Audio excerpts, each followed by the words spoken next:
৭১ আর ২৪ আলাদা কিছু নয়।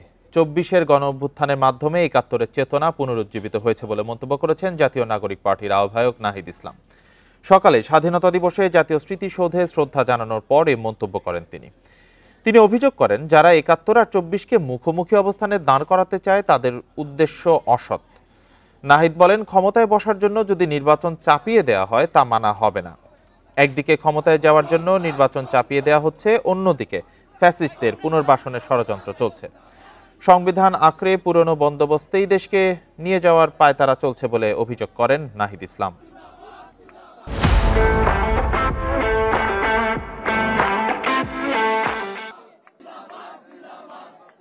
৭১ এবং ২৪ আলাদা কিছু নয়, বরং ২৪-এর গণঅভ্যুত্থানের মধ্য দিয়ে ৭১-এর যে স্পিরিট সেটি পুনর্জীবিত হয়েছে।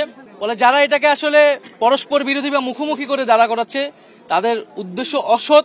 সংস্কার এবং বিচারবিহীন যদি নির্বাচন দেওয়া হয় এবং কেবল কোনো একটি দলকে ক্ষমতায় বসানোর জন্যই যদি নির্বাচন চাপিয়ে দেওয়া হয় সংস্কার এবং বিচার ছাড়া, তাহলে তা অবশ্যই মেনে নেওয়া হবে না।